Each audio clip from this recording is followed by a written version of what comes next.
Carrier hotels in both core and edge markets are reaching capacity amid unprecedented growth. Joining me now is Structured Research's Infrastructure Summit 2023 is John Bonczek, Chief Revenue Officer, 1547 Data Centers. And John, welcome to Toronto. Thank you, appreciate it. Thanks for having me. An annual event in the calendar, and it's quite a good one to be at. That it is. But let's talk about carrier hotels, because it's often something that we don't focus too much. Certainly not so much on our side as well, so it's good to learn what's happening in that space. So what are the major trends around carrier hotels' demand and capacity? Yeah, well, carrier hotels have been serving their purpose for a long time, and like you said, they're not often the focus. You know, everybody's often focused on the big box data centers, focused on Hillsborough and Northern Virginia. It's very impressive when you see folks building massive, multiple megawatt, 100 megawatt, now even gigawatt size facilities. But the fact of the matter is where cable landings are in the U.S. and North America in particular, carrier hotels, the big data centers don't really work without the carrier hotels.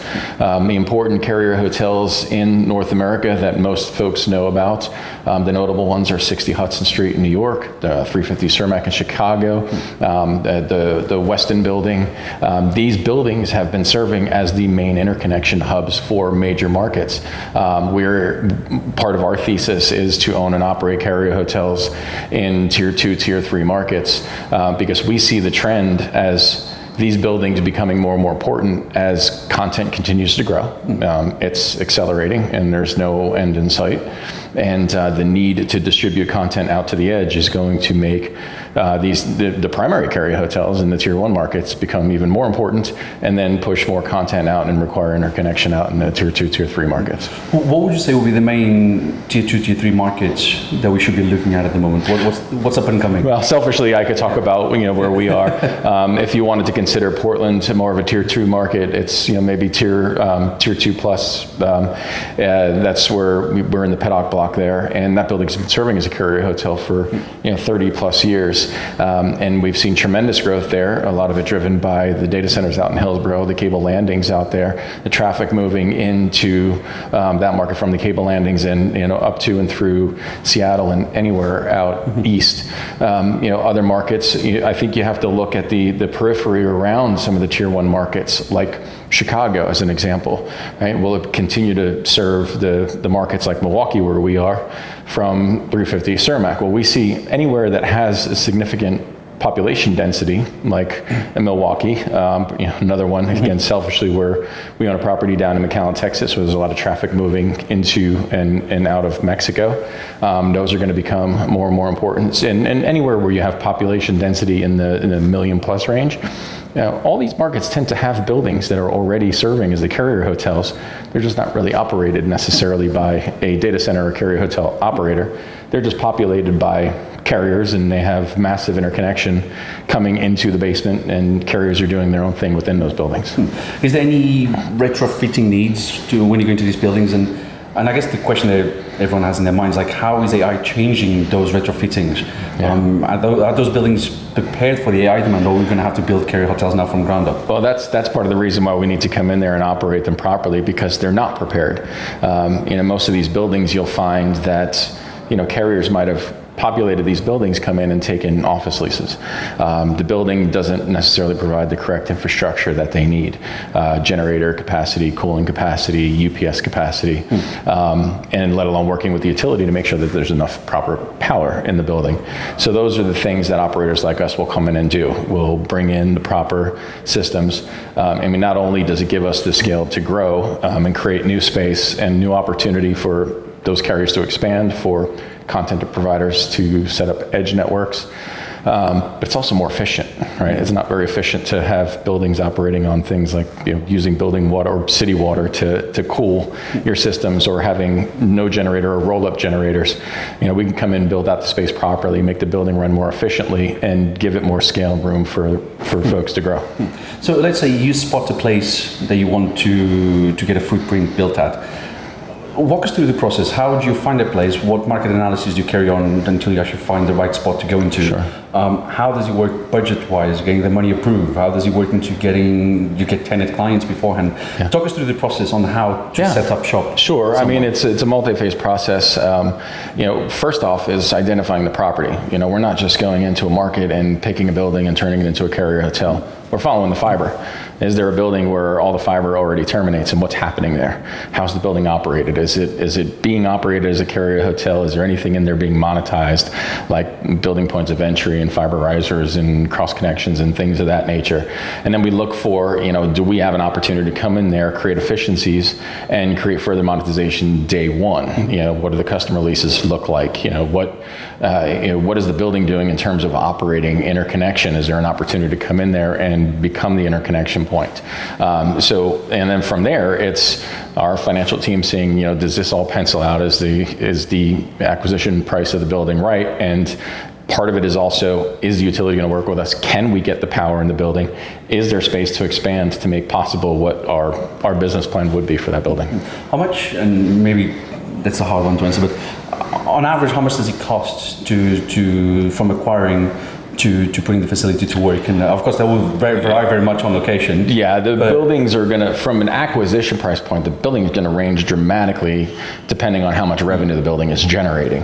But from there, we look at what the cost is going to be to build out, and then we look at that on either a per kW or per megawatt basis, and what it's going to cost us, because it will be more expensive to build out a kilowatt of power or a megawatt of power in an urban building, which most of these buildings are in urban settings, than building a megawatt out in a big box facility on a plot of land that's more of a greenfield build. Okay, how do you see the whole? I mean, we were just in a session at the event where we were talking about subsea cables and how there's at least $10 billion coming in the next couple of years into deploying new systems out there.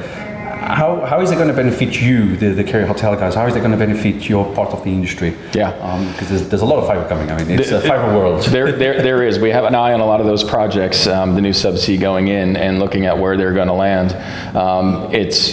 I think it's a mutual benefit to have facilities like ours in areas where those fibers can land and then terminate into buildings where they can get out to the rest of the world, right? So in multiple markets on the West Coast, we have a facility out in Hawaii that's being looked at for some additional subsea that's going to land there. Having access to a facility that's run properly where they can drop, interconnect, and know that their customers have scale to grow is of tremendous benefit to the cable owners.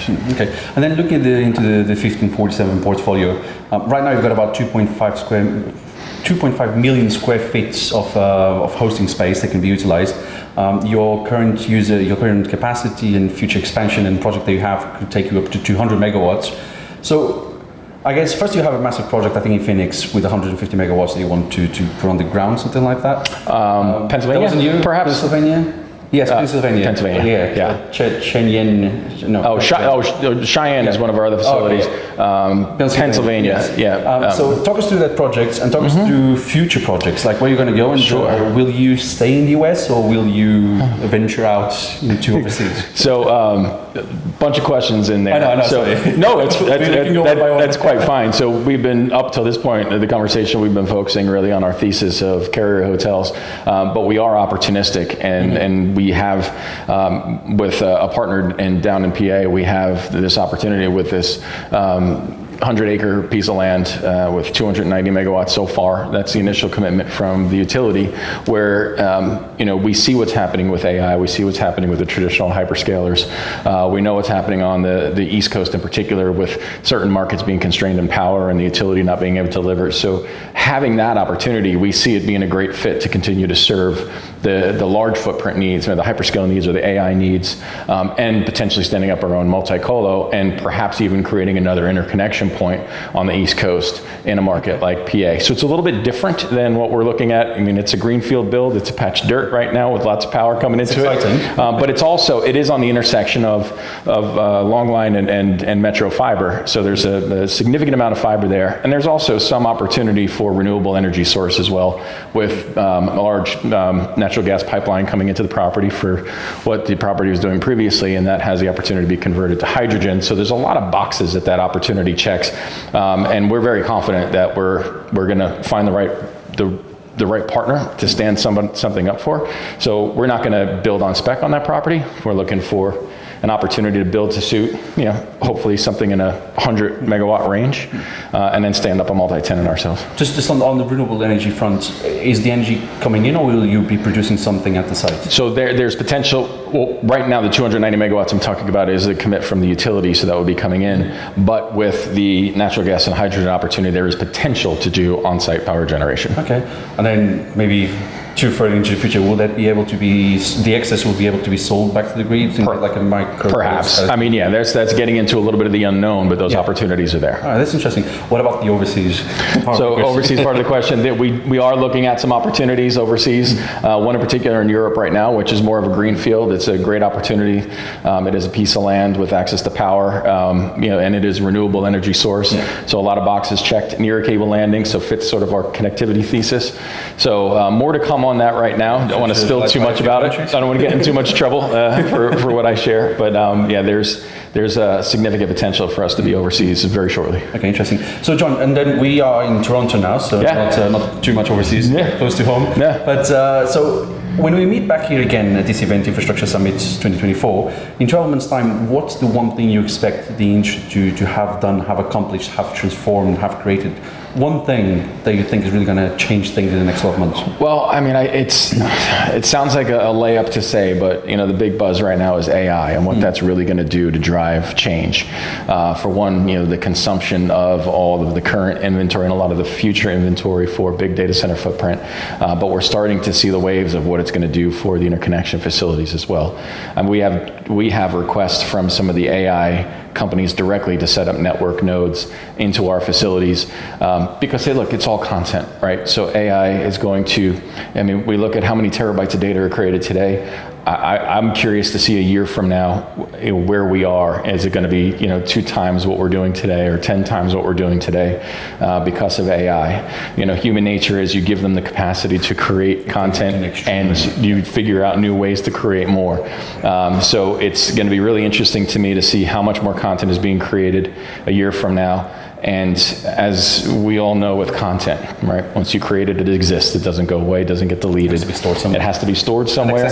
And it has to be accessible. The stuff that's being created today needs to be readily accessible. And this is where we are bullish on the fact that these edge facilities are going to become more and more important to store edge content. So that's another difference that I didn't really talk about earlier in the carrier hotel. It's not just low power dense network gear anymore. Mm-hmm. There's a storage component to it. There's a compute component to it. It's the edge portion of it.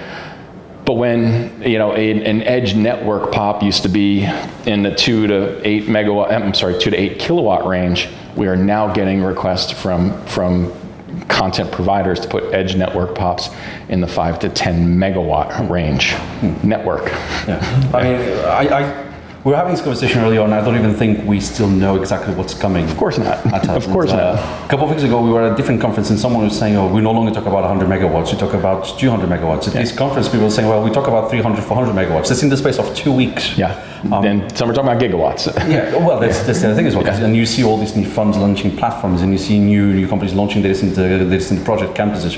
Each campus is a gigawatt. Yeah. And then when you go into Asia, then the projects are just a different scale of projects. So that's all very exciting. But John Bonczek, thank you so much for talking to me. It's a pleasure.